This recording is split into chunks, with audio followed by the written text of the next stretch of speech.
Hi, I'm Sarah and welcome to another episode of Meet the Ferals. Today I'm here to help you know when and where to look for cane toads and how to choose a control option that best suits your situation. The best time to look for cane toads is in the warmer months, from October through to May. This is the time of year that cane toads are on the hop, looking to breed, feed and stampede. The best places to look for cane toads are your wetlands, creeks, dams and ponds, or areas where they can hide, like under rocks, logs, stockpiles of soil, mulch and hay. Check these places out at night, which is when the cane toads come out to forage and call for a mate. Don't forget to check dams, ponds, wetlands and creeks for cane toad eggs and tadpoles. Eggs look like strings of jelly with black dots running through the middle, and cane toad tadpoles are jet black.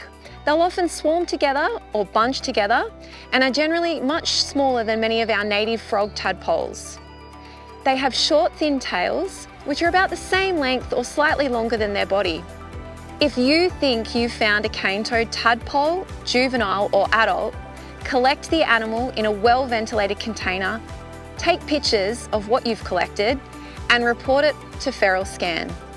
It's really important that you confirm that the animal that you've contained is indeed a cane toad and not a look-alike native frog.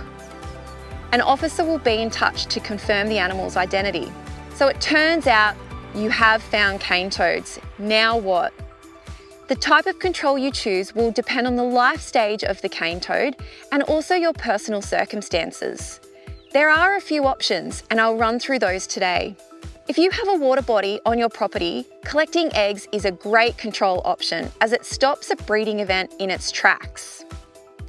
Eggs sink and are either found in shallow water on the sides of a dam, creek, wetland or pond, or snagged on reeds. You can use a dip net or an old sieve to scoop eggs out of a water body. Make sure you wash your hands thoroughly afterwards, as the eggs are highly toxic. Dip nets can also be used to catch tadpoles, or you can use a tadpole trap. Depending on your location and the availability of traps, tadpole traps may be available to borrow from North Coast Local Land Services, or you can purchase your own online.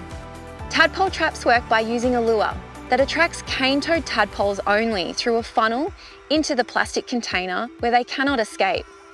Tadpole traps should be set up during the day and left between 3 to 8 hours, but no longer, as tadpoles trapped for too long can release a stress chemical to warn other cane toad tadpoles to stay away. And this chemical can be absorbed into the plastic of the trap, which over time can cause the trap to not work anymore. Choosing the best site to set up your trap is crucial to your success. In general, it's best to set up a trap exactly where you see the cane toad tadpoles swimming. But this might not always be possible, so set your trap up in an area of still protected water. To set up a tadpole trap, place the base between your knees or feet, place the lid on the trap and twist the lid anti-clockwise so that the numbers on the base and the lid line up. It can be a little tricky, so make sure you have the lid on properly before you install the trap. Partially submerge the trap on the side of the dam with side A facing up and wait until the trap fills to the funnels. You can use a rock, a log or a brick both inside and outside the trap as a weight to secure it in place. Do not fully submerge the trap. The lure hole on side A must remain above the water, so partially submerge about 15 centimetres deep. The waterline mark on the trap is there to guide you. You shouldn't disturb the trap once it is installed, so now is the perfect time to walk away and get on with the rest of your day. Once you've reached the 3 to 8 hour time frame, head back to the trap, tip it upright and remove it from the water. Remove the lid and pour the contents into a net or sieve. Whilst no native tadpoles or fish are attracted to the lure, sometimes they can be curious and enter the trap. It's important to remove any of these non-target species and store the lure. Lures have a water life of 24 hours, so if you've trapped for 6 hours, you have 18 hours of life left on your lure before it becomes ineffective. Keep listening to this video for advice on how to humanely euthanise tadpoles, juveniles and adult cane toads. Make sure you wash the trap in hot soapy water and rinse thoroughly after trapping. The scent of other tadpoles or the scent of stress chemicals can deter new cane-toed tadpoles from entering the trap next time. For juvenile and adult control, hop on a pair of gloves, grab a well-ventilated bucket and get collecting at night. It's as simple as that. Just be careful not to get any of the cane-toad poison on yourself, as it can be painful and irritating if it gets into your eyes and toxic if ingested. Juveniles are fast, and because of their size, they can be quite tricky to catch. The best method of catching juveniles is either with your hands or using a butterfly or dip net. Adult cane toads are usually quite easy to spot. They sit quite upright and are often positioned in open areas with little vegetation and shorter grass, or on roads or cleared areas. You can also use your torch to find cane toads, using the reflection of their eyes. Toads have a dull yellow coloured eye shine. And keep an ear out for the males calling for females at night, especially around water bodies.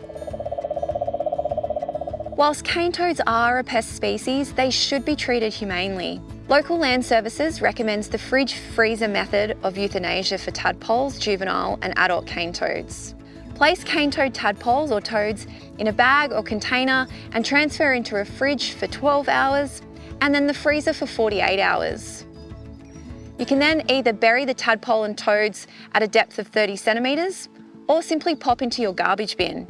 There are also commercially available sprays you can use to humanely euthanize juvenile and adult toads.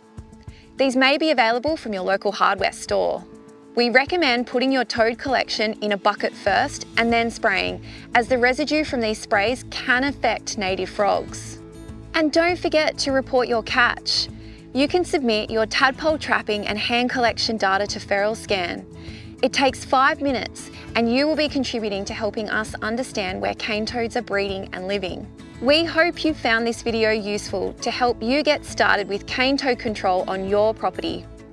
If you have any more questions, Local Land Services is here to provide advice and assistance with cane toad and other pest animal control. So please give us a call. We are here to help.